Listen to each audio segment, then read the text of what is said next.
Prime time को पेश करने में ताउन किया है राशि स्टोन्स इंडिया, लीला होटल के पीछे, Banjara hills, road number 3, Hyderabad. Phone number 9912041041।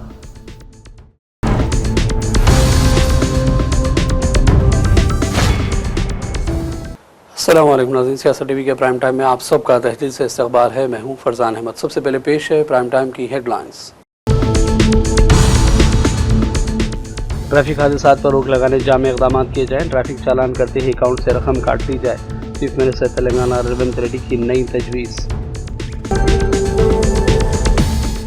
Bank account की प्राइवेसी होती है, संचार साथी आपकी कांग्रेस ने मुखालिफत की और अब बैंक डाटा को आम करने तैयार है रेवंत रेड्डी। चीफ मिनिस्टर के ट्रैफिक चालान वाले बयान पर बीजेपी तेलंगाना सदर रामचंद्र राव और बीआरएस लीडर डी श्रावण का सख्त रद्द-ए-अमल। म्यूनसिपल इंतखाबात के लिए वार्ड वारी फाइनल वोटर फहरिस्त जारी कर दी गई। तेलंगाना मल्टी इंतखाबात के अमल में आई तेजी, इलेक्शन इंतजामात को दी जा रही है खतई शक्ल। इंदौर और दिल्ली में ट्रिपल इंजन सरकार है, लोगों को राहत नहीं, आवाम के लिए साफ पीने का पानी भी नहीं। कांग्रेस तर्जुमान रोहनखेड़ा ने बीजेपी की रियासती हुकूमत और मोदी पर की तनकीद है। कंट्रोल लाइन के उस पार अभी 8 से 10 दहशतगर्द कैंप सरगर्म, दहशतगर्दी का मुंहतोड़ जवाब देंगे। हिंदुस्तानी फौजी सरबराह जनरल उपेंद्र द्विवेदी का इंतबाह। और गाजा में जालिम इसराइली फौज के साबिक़ हमलों से मुतासिर मकानात मुनहदिम, एक खातून समेत मुतादिद अफराद की शहादत। हेडलाइंस आपने देखी और पेश है खबरों की तफसीलात। शुरुआत करेंगे अहम खबरों से। चीफ मिनिस्टर तेलंगाना रेवंत रेड्डी ने कहा कि मुल्क में हर मिनट एक ट्रैफिक हादसा हो रहा है, हर 3 मिनट में किसी न किसी की जान भी जा रही है। उन्होंने कहा कि नौजवानों को वालिदैन की जानिब से गाड़ियाँ देना और ड्रिंक एंड ड्राइव ज़्यादातर हादसा की बड़ी वजह है। पुलिस की जिम्मेदारी है कि ऐसे वाक़यात पर सख्त कार्रवाई करे। हैदराबाद में प्रोग्राम के दौरान रेवंत रेड्डी ने कहा कि गाड़ियों की रफ्तार के मुताबिक जुर्माने लगाए जाते हैं, लेकिन डिस्काउंट देकर हादसात को कम करने की सोच एक बड़ा मसला बनी हुई है, इसलिए आइंदा ट्रैफिक जुर्मानों पर कोई छूट न दी जाए। उन्होंने तजवीज़ की कि कोई भी गाड़ी ट्रैफिक क़वानीन की खिलाफ वर्जी करे तो मालिक के बैंक अकाउंट से खुद कार तौर पर जुर्माने की रकम कट जाए और ये इंतज़ाम गाड़ी के रजिस्ट्रेशन के वक्त मालिक के बैंक अकाउंट से लिंक किया जाए। रेवंत ने कहा कि अगर हादसात में नौजवान मुलविस हो तो उनके वालिदैन के खिलाफ भी मुकदमात दर्ज किए जाएँ। పోలీస్ సిబ్బందికి శాఖకు నేను సూచన చేస్తున్నా, ఈ చాలాన్స్ వేయడం అనేది వెయ్యకుంటనే నియంత్రించి వాళ్ళకు అవగాహన కల్పించాలి. తప్పని పరిస్థితిలో ఎవరి మీదైనా చలానా వేస్తే ఒక్క పైసా తగ్గించకండి. మూడవది, వాళ్ళ బ్యాంక్ అకౌంట్స్ తోని డైరెక్ట్ గా డిపార్ట్మెంట్ కి సింక్రనైజ్ చేయండి. ఎప్పుడు చలానా పడితే ఆటోమేటిక్ గా వాళ్ళ అకౌంట్ లోకి వెళ్ళి డిడక్ట్ అయి పోయే విధంగా ఈ రోజు బండి రిజిస్ట్రేషన్ కు వచ్చినప్పుడే ఆ బండి యజమాని యొక్క ఖాతాను మీరు తీసుకోండి. బ్యాంక్ అకౌంట్ను అటాచ్ చేయండి. ఏ బండి అయితే స్పీడింగ్ చేస్తుందో, ఏ బండి అయితే సిగ్నల్ జంప్ చేస్తుందో, ఏ బండికి అయితే చలానా పడుతుందో ఆటోమేటిక్గా ఆ యజమాని అకౌంట్లో నుంచి నగదులు బదిలీ అయ్యే విధంగా మీరు ఈరోజు టెక్నాలజీని వాడుకోండి. బ్యాంకులను కూడా సమన్వయం చేసుకోండి. లేకపోతే ఈ ప్రమాదాలను నియంత్రించడం కష్టమవుతుంది. ఇలాంటి ప్రమాదాలకు పాల్పడే వాళ్ళ పట్ల కఠినంగా వ్యవహరించాలి. పిల్లలకు వాహనాలు ఇచ్చి ప్రమాదాలకు కారణమైతే వాహన యజమాని మీద కూడా కేసులు కట్టాలి. అప్పుడే చిన్నపిల్లలకు అందుబాటులో వాహనాలు పెట్టడం మానేస్తారు. और इस दौरान बीआरएस लीडर डी श्रावण ने चीफ मिनिस्टर की जानिब से ट्रैफिक चालान को बैंक से लिंक करने के मंसूबे पर शदीद रद्द-ए-अमल जाहिर किया। उन्होंने कहा कि प्राइवेसी एक्ट के बारे में क्या रेवंत रेड्डी को पता है या नहीं। उन्होंने तेलंगाना हुकूमत की नाक़िस पॉलिसी को लेकर शदीद नुक्ताचीनी की। ఒక 5 పేజీల లేఖ గౌరవనీయులు తెలంగాణ రాష్ట్ర ముఖ్యమంత్రి రేవంత్ రెడ్డి గారికి రాయటమైంది. మీరు ఆటో డెబిట్ సిస్టమ్ ఏదైతే మీరు ప్రవేశపెట్టాలని ప్రయత్నం చేస్తూ ఉన్నారో అది పూర్తిగా కూడా రాజ్యాంగ విరుద్ధం, మోటార్ వెహికల్ యాక్ట్స్కు విరుద్ధం, రైట్ టు ప్రైవసీ యాక్ట్కు విరుద్ధం. మీకు ఇష్టం వచ్చినట్టుగా బ్యాంకులను అదేదో రేవంత్ రెడ్డి గారి ప్రైవేట్ బ్యాంక్ అయినట్టుగా వాటిని నేను డైరెక్ట్గా అకౌంట్ డీటెయిల్ తీసుకుంటా, అందులో నుంచి డైరెక్ట్గా డబ్బులు నేను రెజ్యూమ్ చేసుకుంటా, డెబిట్ చేసుకుంటా అని చెప్పనైతే మాట్లాడుతుండో ఇది పూర్తిగా కూడా రాజ్యాంగ ఉల్లంఘన, రాజ్యాంగానికి వ్యతిరేకము, చట్టాలకు వ్యతిరేకము, రైట్ టు ప్రైవసీ యాక్ట్కు వ్యతిరేకము, ఫండమెంటల్ రైట్స్కు కూడా ఇది వ్యతిరేకం. రేవంత్ రెడ్డి గారు, నాకు అర్థం కావట్లేదు, మీరు ఎవరితో మాట్లాడతారా, ఉట్టినే నోటికి ఏదొస్తుంది మాట్లాడతారా మీరు? When you're talking, do you think? Or at least do you talk to somebody? ఏం మాట్లాడాలా, ఏం మాట్లాడొద్దు, ఏం పాలసీ ఎట్లా తయారు చేయాలా, ఓ కాన్సిక్వెన్షియల్ థింకింగ్ ఏమైనా ఆలోచిస్తారా లేదా? ఏది పడితే అది వచ్చేసి ఫట మాట్లాడేస్తారా? ఈ సినిమా ఇది బాలకృష్ణ సినిమా డైలాగ్ ఏదేమన్నా? బాలకృష్ణ సినిమా డైలాగా సార్ ఇది? It's a government, it's a policy. A policy suppose to have the constitutional sanctity. ఎవడిచ్చాడండి అధికారం నీకు? నాకు చెప్పు ముఖ్యమంత్రి గారు. దేశానికి రాజువా నువ్వేమన్నా? క్రౌన్లెస్ కింగ్ అయింది? భారత రాజ్యాంగం ఏం లేదా? ఇష్టం వచ్చినట్టు మంది బ్యాంకులను మొత్తం లోబర్ చేసుకొని డబ్బులు వసూలు చేస్తావు. వీలవుతుందా? ప్రజెంట్ లాస్ అలౌ చేస్తాయా? నువ్వు రాస్తేవి అలా పేపర్లలో ఫ్రంట్ పేజీలలో వార్తలు వచ్చాయి, ఇంగ్లీష్ పేపర్లో, తెలుగు పేపర్లో అన్ని వార్తలు వచ్చాయి, టీవీలో. बीजेपी तेलंगाना के सर रामचंद्र राव ने कहा कि एक जानब रेवंत रेड्डी ट्रैफिक चालान को बैंक से लिंक करने की बात करते हैं, वहीं दूसरी जानब संचार साथी ऐप की कांग्रेस ने शदीद मुखालिफत की। बीजेपी लीडर ने कहा कि बैंक अकाउंट की प्राइवेसी होती है और चीफ मिनिस्टर को इस बात का अंदाजा नहीं और हम कांग्रेस का दोहरा रवैया बिल्कुल भी बर्दाश्त नहीं करेंगे। Their accounts will be synchronized with the RTA department and their fine will be deducted. If this is so, Congress party has opposed on the ground that Sanchar Sathi, that is the app which was introduced by Government of India, that this will invade into your privacy. The same thing is now you are doing it. Our accounts will be invaded, our privacy, our accounts and financial position will definitely be under, it will be not be secret, it will not be safeguarded. So it is hypocrisy of Congress party and Congress leaders with regard to the implementation of certain policies. If this policy comes, definitely it is it affects the privacy of a person. The account and all is a privacy of an individual, and the government has no right to automatically deduct from it unless and until we allow you, account holder allows him. So one side they oppose Sanchar Sathi app, and another side they want to deduct it automatically. So this is a hypocrisy of the Congress party. The CM should also understand that your party opposed Sanchar Sathi. Then why did you oppose it? It is also of similar nature. So I think this hypocrisy Congress is exposed. CM గారు నిన్న రేవంత్ రెడ్డి గారు ఒక ఎవరైనా traffic rules దాన్ని violate చేస్తే ఆటోమేటిక్గా వాళ్ళ account నుంచి డబ్బులు డిడక్ట్ కావాలి ఫైన్ కింద అని చెప్పారు. ఇది ఒక అకౌంట్ హోల్డర్ అనేది ఒక ప్రైవసీ, అది ఇండివిజువల్ రైట్. అది యూ క్యాన్ ఎవరు పడితే వాళ్ళు దాంట్లో పోయి తీసుకురావడం ఉండదు. ఎందుకంటే గతంలో కాంగ్రెస్ పార్టీ సంచార్ సాథీ యాప్ అని కేంద్ర ప్రభుత్వం తీసుకువస్తే దాన్ని వీళ్ళందరూ కూడా వ్యతిరేకించారు. దాన్ని ఆ యాప్ని పెట్టనీయలేదు. ఆ యాప్ కూడా ఏంది ఇండివిజువల్ ఇన్ఫర్మేషన్స్ కోసం పెట్టినాం. ఇప్పుడు మీరు ఆ యాప్ని అపోజ్ చేస్తూ మరి ఈ రకమైనటువంటి ఒక పాలసీ గురించి మాట్లాడతారు. మీరు హిపోక్రసీ అంటే మీరు ద్వంద్వ నీతులా ద్వంద్వ నాయకులతో మాట్లాడుతున్నారు. तेलंगाना बल्दी इलेक्शन के अमल में तेजी आ गई है। इंतखाबी इंतजाम को खतरे शक्ल दी जा रही है। इस सिलसिले में सियासी जमातों के साथ इजलास जिला कलेक्टरान और म्यूनसिपल कमिश्नरों के साथ वीडियो कॉन्फ्रेंस में मुनक़िद हुई। म्यूनसिपल इलेक्शन के लिए वार्डवारी फाइनल वोटर लिस्ट भी जारी कर दी गई। 117 बल्दियों और 6 कारपोरेशन में मजमूई तौर पर 51,92,220 वोटर हैं। इसके अलावा पोलिंग स्टेशन और मुसवदा वोटर फेरिस्त किसी भी वक्त जारी किए जाने का इम्कान है।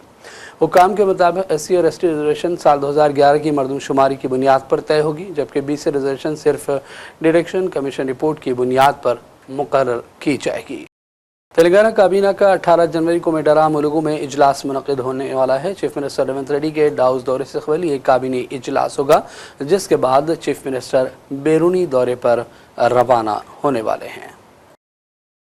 बाज़ मीडिया प्लेटफॉर्म के जरिए नशर किए जाने वाले गैर जिम्मेदाराना बदनीयती पर मबनी और हतकामेज़ नशियात की रियासती वज़ीर DC बाबू ने सख्त मजम्मत की। उन्होंने खदमात अंजाम देने वाली ख़वातीन आई अफसरान के खिलाफ बेबुनियाद इल्ज़ामात के हवाले से नुक्ताचीनी की। मीडिया से बातचीत उन्होंने कहा कि गैर मुसद्दक़ा दावों, मनगढ़ंत बयानिया और इंतज़ामी अमल की मुंतखब तहरीफ के ज़रिए ख़वातीन अफसरान को निशाना बनाना काबिल मजम्मत है। आइए देखते हैं उनका ये बयान। ఈరోజు ప్రభుత్వం చేస్తా ఉన్న అనేక కార్యక్రమాలు ఈ విషపూరితమైన మరి కొన్ని సోషల్ మీడియా ప్లాట్ఫామ్స్ ఈ విధంగా చేయొద్దని, ఎందుకంటే దాంట్లో అధికారులను కూడా మరి ఆ జిల్లాలకు సంబంధించిన అధికారులని పెట్టడం జరిగింది. ఎవరు ఏమైనప్పటికీ నేరుగా ఆ విధంగా ప్రస్తావన చేయడం మంచిది కాదు. ఈ ప్రజాస్వామ్యంగా రాజకీయ పరంగా ఏదన్నా వైరుధ్యాలు ఉన్నా ఏదన్నా ఉన్నా రాజకీయ పరంగా ముందుకు తీసుకెళ్లాల్సిన ప్రయత్నం చేయాలి. ఈరోజు అంటే ఏ జిల్లా అయినా ఆ జిల్లా వరకు కూడా అంటే రాష్ట్ర వ్యాప్తంగా కూడా చేస్తారు.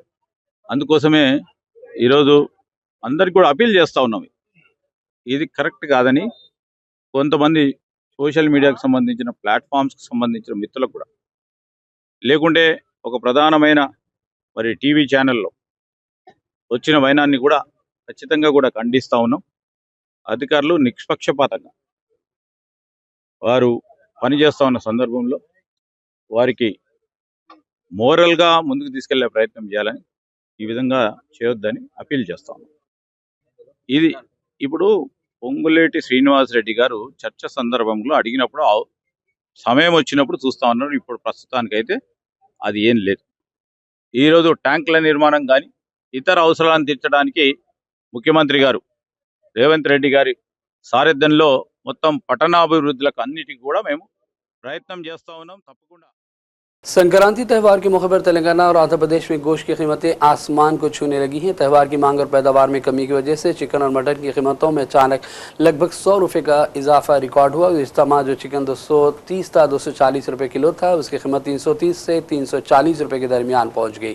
हैदराबाद, विजयवाड़ा और वरंगल जैसे शहरों में बगैर खाल वाले स्किनलेस चिकन की कीमत 340 रुपये है। मटन की कीमतों में भी गैर मामूली इजाफा हुआ, जहाँ हड्डी वाला मटन 1050 रुपये और बगैर हड्डी वाला मटन 1250 रुपये फी किलो फरोख्त किया जा रहा है, जबकि आम दिनों में ये 800 रुपये तक दस्तियाब होता रहा। सबसे ज़्यादा इजाफा देसी बुर्क की कीमतों में देखा गया, जो देहातों में 2500 रुपये तक भी फरोख्त किया जा रहा है। कीमतों में भारी इजाफे के बावजूद गोश्तखोरों के जोश में कोई कमी नहीं आई और त्यौहार की मुनासिबत से दुकानात पर भारी हुजूम भी देखा जा रहा है। MLA डी नागेंद्र ने कहा कि संक्रांति त्यौहार को बिल्कुल मुकम्मल पुरअमन तौर पर मनाएं और चीनी मांझे का हरगिज़ इस्तेमाल न करें। उन्होंने भी कहा कि फेस्टिवल किसी मखसूस तबके से जुड़ा हुआ नहीं है, बल्कि सभी लोग इसमें भरपूर जोशो खरोश के साथ हिस्सा लेते हैं। Everyone, and I also request, please don't use China manja because that is a very dangerous manja. Now you have seen they have described everything. What is Telangana culture and what is the Telangana government guarantees. They have described everything within this kite. So I would like to congratulate them. And this is our traditional function. Sankranti is not just for a color. It is a festival of unity and everything. So irrespective of any community who celebrate this festival, especially the flying of kites is our tradition, basically culture plus flying of kites. So now that kite festival it is spreaded like anything, irrespective of, not only in our country, in other countries they fly the different kites of these kites. So in our this culture is they made with hand. So handmade kites only we fly. So on this special occasion, once again ANI entire media viewers, I would like to congratulate and God bless them. And also thank you for everybody who participated in this program. I wish everyone God bless. शहर हैदराबाद के Madhapur cyber gate के करीब सड़क का एक हिस्सा धंस जाने की वजह से ट्रैफिक की नकलो हरकत मुतासिर हो गई, जिसकी वजह से आइकिया से साइबर टावर्स और JNTU की जाने वाले रास्ते पर भारी ट्रैफिक देखी गई। साइबराबाद पुलिस के मुताबिक मुतालिका महकमों की जानिब से मरम्मती काम शुरू कर दिया गया है। ट्रैफिक की रवानी को बरकरार रखने के लिए चंद तब्दीलियाँ की गई हैं। मुसाफिरों को मशवरा दिया कि आइंदा 5 दिनों तक इस रास्ते पर जहमत से बचने के लिए मुतबादल रास्तों का इस्तेमाल करें। शहर हैदराबाद के मुज़फ़्फ़राती इलाके राजेंद्र नगर के बुधवेल में आज सुबह एक प्लास्टिक की रिसाइकिलिंग यूनिट में अचानक खतरनाक आग लग गई। प्राण छोड़ने वाले सियाह और कसीफ धुएं के बादलों ने आग की शिद्दत को जाहिर किया, जिसकी वजह से आसपास के रिहायशी इलाकों में खौफ और हिरास देखा गया। इत्तला मिलते ही फायर ब्रिगेड की गाड़ियां पहुंच गई और आग बुझाने की कार्रवाई शुरू की गई। फायर फाइटर्स इमारत के अंदर दाखिल हुए और काफ़ी जिद्दोजहद के बाद आग पर काबू पाया गया। किसी जानी नुकसान की इत्तला नहीं है। आग लगने की असल वजह और उससे होने वाले माली नुकसान का अंदाज़ा भी अभी नहीं लगाया गया। और अब लेते हैं छोटा सा ब्रेक के बाद दोबारा हाजिर होंगे। अपनी परेशानियों को दूर करें। खुदा ने परेशानियों को दूर करने का अहम रास्ता जवाहरात यानी के पत्थरों की ताकत में रखा है। बिजनेस के मसले, जॉब नहीं मिल रहा है, दौलत नहीं आ रही है, बीमारियां पीछा नहीं छोड़ रही है, बच्चों के मसले, मियाँ बीवी के मसले, एक परेशानी जाती नहीं कि दूसरी आ जाती है। डॉक्टर निसार के 25 साल तजुर्बे और पत्थरों के महारत के जरिए परेशानियों का हल पाएं। राशि स्टोन्स इंडिया पर आएं और अपने प्रॉब्लम्स को दूर करवाएं और अपनी जिंदगी को असली जवाहरात की ताकत से बदलें। एक कॉल 9912-041-041 पर करें और कामयाबी हासिल करें। हमारा पता है राशि stones India, the Leela hotel के पीछे, road number 3, Banjara hills, Hyderabad. सियासत टीवी के न्यूज बुलेटिन में फिर एक मरतबा आपका खैर मकदम है और बढ़ते हैं चंद अहम कौमी और आलमी खबरों की जानिब। कांग्रेस तर्जुमान पवन खेड़ा ने प्रेस कॉन्फ्रेंस की। उन्होंने कहा कि इंदौर और देहरी में ट्रिपल इंजन सरकार है और लोगों को कोई राहत नहीं, यहाँ तक कि आवाम के लिए साफ पीने का पानी भी दस्तियाब नहीं है। उन्होंने मोदी, बीजेपी और बीजेपी इख्तिदार वाली रियासती हुकूमतों पर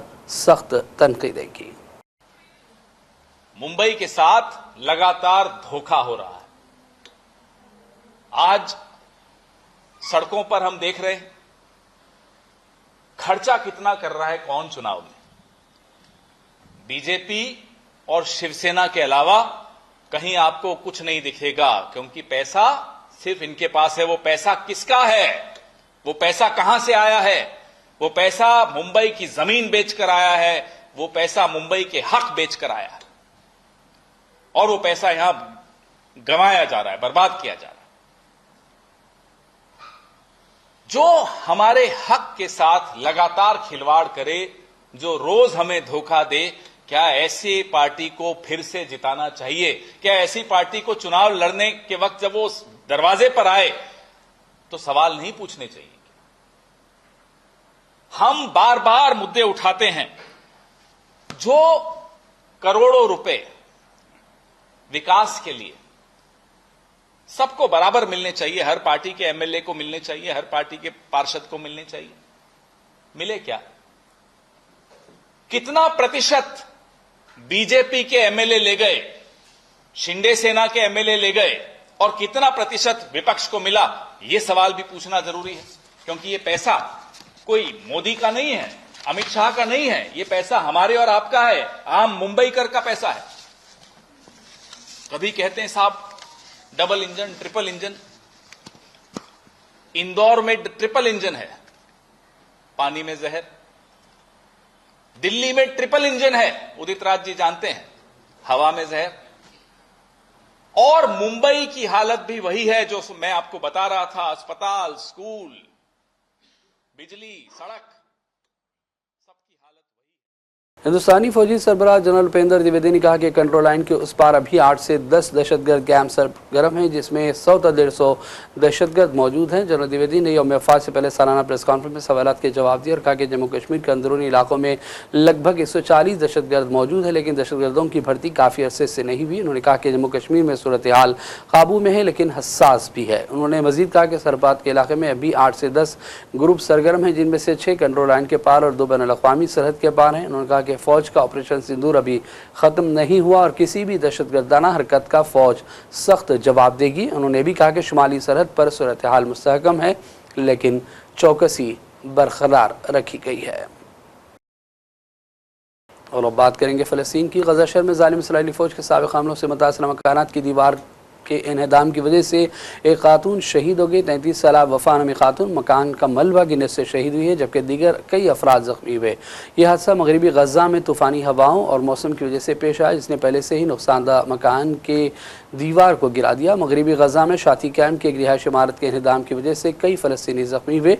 ये इमारत भी क़ाबिल इसराइल के साबिक़ हमलों से शदीद मुतासिर हो गई थी।